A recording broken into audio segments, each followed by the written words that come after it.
Good morning, everybody, and let me say welcome to the Security Event 2025. It's nice to see an audience. Apparently there's 60,000 people expected to come to these halls in the next few days. More exhibitors than ever, more people.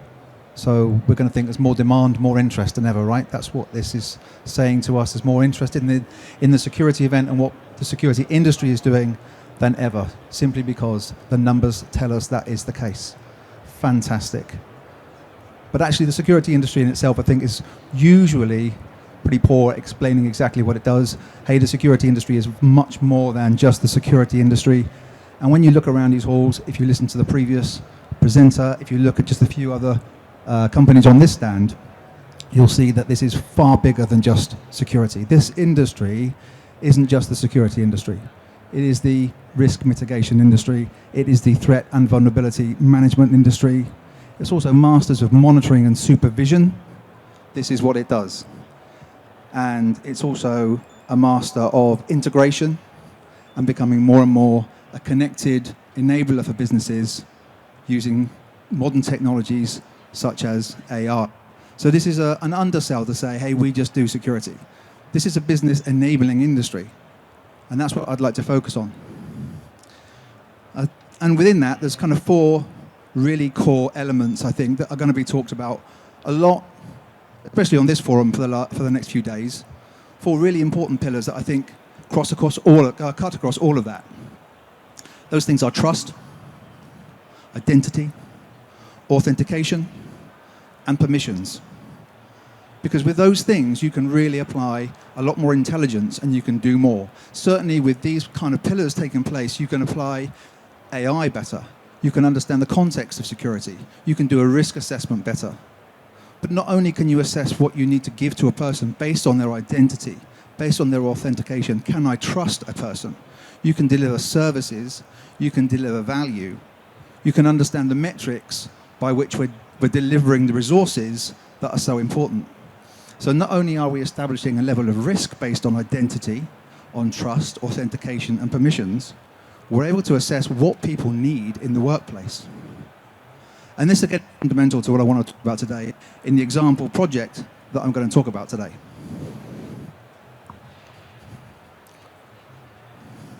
So my name is Darren Flynn.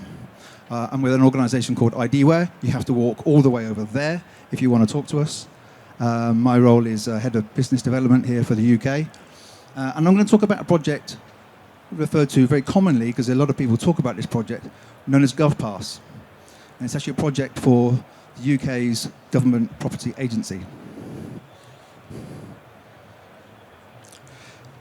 But central to this project and central to the talk today is how the security industry, all the technologies that we're using, and the fundamental requirement for security is actually enabling the future of the workplace.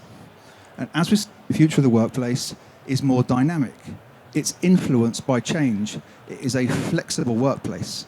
And this is the organization that's seeking to try and find and secure. And so the flexible workplace is central to this. But when we think about a flexible workspace, we're also thinking about a secure flexible workspace, giving people, employees, visitors, contractors, the environment in which to work in a modern way, find that they have the services and resources they need, that they can access their colleagues and the places that they want to work in a dynamic way, not rigid, not fixed into one space. If I'm working away from the office, that's also fine. And the flexibility is central to efficiency, it's central to the economy. It is how people are going to work in the future.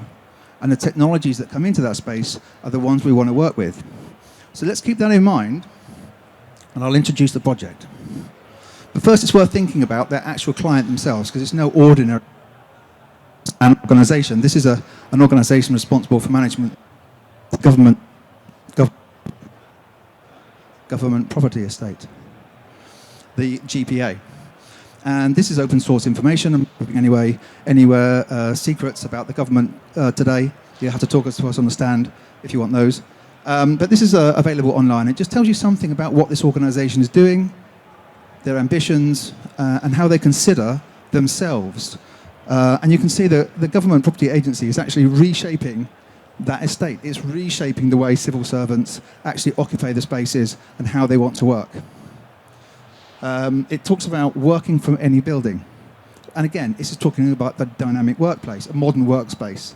The departments shouldn't need to rely on a particular office for where their people work and how they consume their services. Now, this isn't completely unique because this is what organizations across the board are trying to achieve. Much more flexibility in their workspace. And if we look at some of the objectives, the priorities for this organization as well, they tell us something the same about the flexible workspace. They tell us that they're improving the efficiency of the estate and the effectiveness of the government estate. They are looking to strategically realize benefits, maximize the capital receipts, and disposal of surplus assets. So that's about economy. That's about using the taxpayers' money very, very well and getting the maximum they can from that investment. If there's a part of the estate that's not necessary anymore, they can logically dispose of it. But first of all, to make those decisions, there needs to be information to support those decisions. So there needs to be an accumulation of data, something to do with occupancy and how the spaces are used. And we can come to that. They're managing business change, workforce transformation. And again, I think we're going to talk a lot about transformation, the digital journey that organizations are still undertaking right across the next few days. Improving the working environments. What we don't see here as any of the priorities are the words security. There's no red line through this to say, hey, this is a security project, and it isn't. But naturally, given that the fact that it's the GPA, it's a government estate, security is paramount, we can assume that, we'll take that as a given, we have to keep secure. But it's really a project about digital transformation and the modernization of the workplace to be more dynamic, more flexible. So there were some certain project requirements. We have to understand the landscape in which we're going to operate here. It's big. It's a very big estate. It's a very complex estate just by the nature of what it is.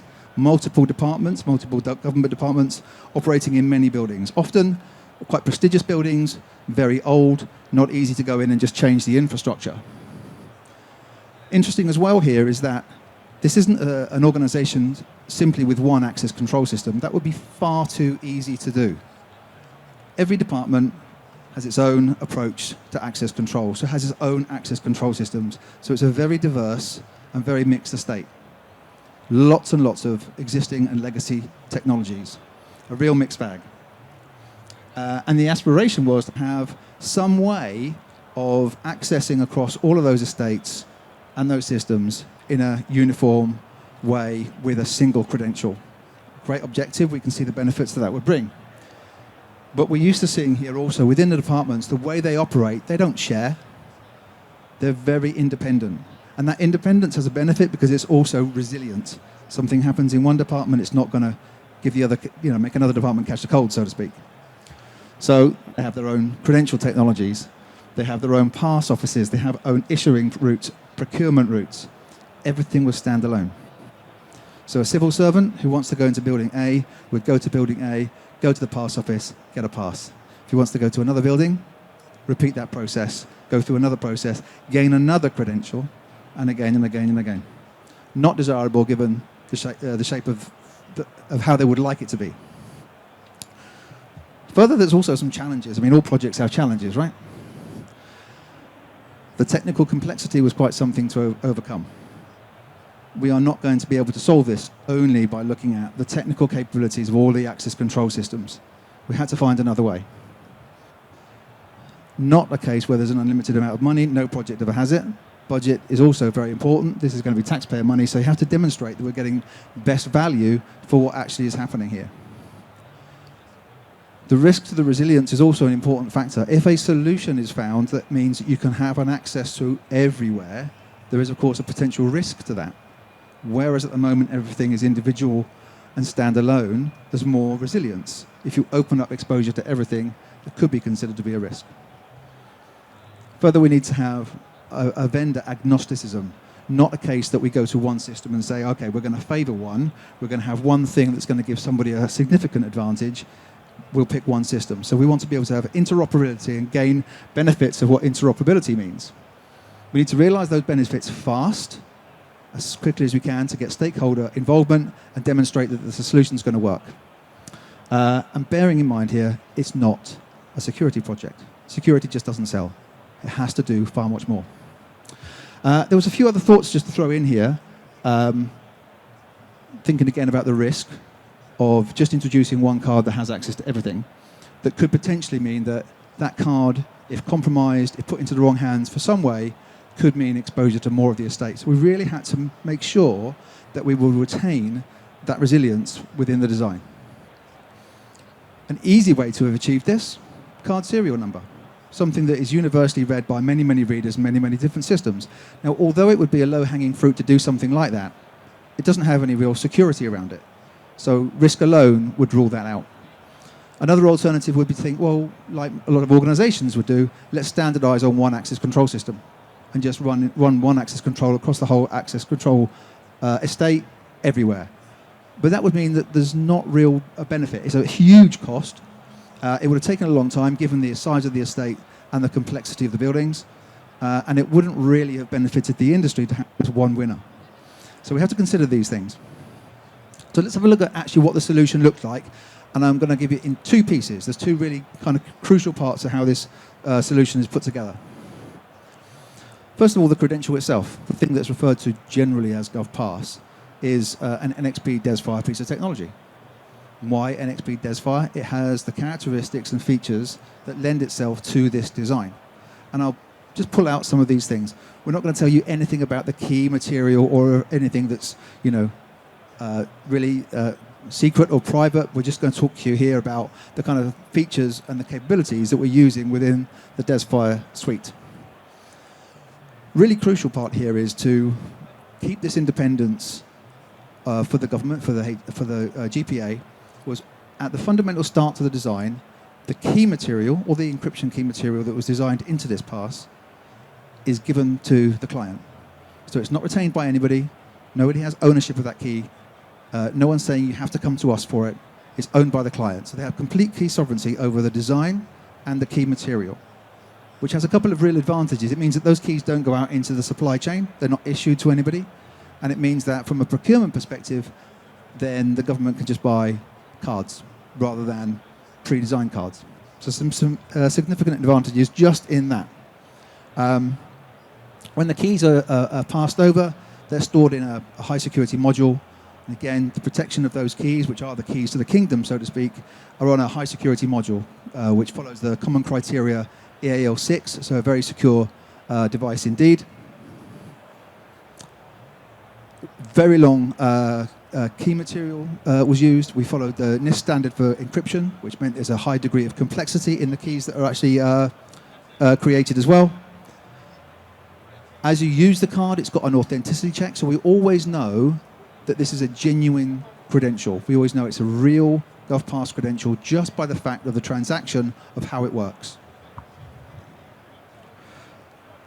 Secondary was to do with the actual design and the multi-department requirements for the government, because again here we use the features or the capability to have multiple applications on the card and create that independence. So we can actually put different applications that are going to correspond to all the different departments in here, but we can also build in some future-proofing. So we can have spare applications that if something in the future needs to be added in, maybe for example that could be biometric, offline locking, something else. We still retain that capability. And I'll talk a little bit more about the applications. In terms of the security, even though this isn't a security project, we still need to retain the fact that it needs to be demonstrably secure. So again, we have EAS encryption throughout the whole design. We utilize features of the EV2, EV3 model, which protect from things like relay attacks and that interception of the messaging between the card and the reader. We adopted a key rolling principle, so that strategically in the future, if there was a requirement to move to a next generation of keys, again, we have that option. And key diversification, that if there was a single card that was compromised, it's not going to affect the whole estate. So these are all standard features within the DesFire credential that we've leveraged to give a good design. So within that design, we also have then the scenario of all the different departments and the independence of those departments. As I said before, we want to keep that independence. We want to retain that resilience. So this is where the multiple applications comes along. So Department A, we'll call here, with Estate A, has Access Control System A. So we have Application A, which is exactly what that particular system, those card readers, will direct itself to and read that one. So if I work in Department A, that's where my card will work, in Department A. At this stage, if I was to go to Department B in Access Control System 2, that card wouldn't work unless I told it to. So I can now create a system that either locks me into one building or allows that credential to allow me to go into independent buildings running different access control systems and different card readers from the one card. So you can see the absolute benefit in creating the independence and multi-application design. Of course, once you have this, you need to get it out into the field. It needs to be federated. It needs to be put out there into the hands of the civil servants and connected into the access control systems. So that's a second part of what we do here at IDware. We have our physical identity access management suite. Amongst the capabilities of that is credential management. And the credential management takes care of the service part of this. So again, it's completely operated in-house. And we support with the service. We have a software application that takes care of this, providing some actual hands-on support from our support team. All of our team are UK security cleared, so we can work and support that service. And that's what takes care of the federation of the passes out into the field. So it provides certain functionality. It's a solution that would provide. It provides the centralized encoding and pre-personalization. So again, that key management piece is all inside the GPA, not outside. It does certain checks to make sure that the validity of the check is genuine. We can assign whether it's a single building pass or a multiple building pass, and it always checks whether it is an active pass, deactive, and of course that will then inform the downstream access control systems. For the resilience of this though, it's always the local access control system that takes care of access control. So we haven't had to do a rip and replace exercise. The existing access control systems retain, they're controlled locally by the departments, they still manage that security piece. The only thing that does change is there are a series of multi-manufacturer readers that are approved to work and can support interaction, secure interaction with the GovPass. And I think last time I looked, I had a look online, there's something like 7, 8, 9 different companies that can support GovPass. So that's where one of the wins comes through. So I said at the beginning there were some learnings from this. What can we actually see? What would we benefit from understanding about the project? And I would say it kind of breaks into 3 different areas. And we started off by thinking about the flexible workspace, how the security industry is actually supporting the general move to a much more engaged, flexible way of working, while of course playing its role in terms of security. And this was not a security project. It was really all about creating that dynamic workspace. So it supported the strategic plans of the client. If you saw those at the beginning, it wasn't about security. It was about enabling. It was about providing a better workplace for the civil service, better use of the estate. So it was always about maintaining that set of challenges and those objectives. The independence was crucial. The departments are very independent. They don't share. They want to keep their independence. The design did that. We supported the best practices and open standards by leveraging the DESFAR capability. And it was not only a win for the GPA in terms of the speed of delivery and the fact that it could retain its physical access control systems, it's also a win really for the industry. There's not just one provider for this. There's multiple access control systems, multiple reader manufacturers, multiple integrators. So there's actually many players that can benefit from having an involvement and a stake in delivering into this large, complex estate. It also means that in terms of the end client, that there's choice. They're not tied to going to one vendor all the time. There's innovation, there's choice, there's also competition, which means best value. So more benefits. And I think crucially that decision as well to maintain the key sovereignty meant that the GPA has a very high degree of trust, not only in the security capability in terms of the product, but in the ownership of those keys and the understanding that they are in control of those things and it's not exposed to the market. That trust means that when used for secondary benefits, you could rely on those things. And those secondary benefits are more to do with the things like the capturing of data, the occupancy data that can be utilized, how are those passes being used, to actually then look at, are we right-sizing the government property estate? So if you'd like to know a little bit more about what we do here at IDware, we're right behind you. We're available all for the next few days if you'd like to come and find us or connect to us through the event or through our website. But thank you for your time this morning.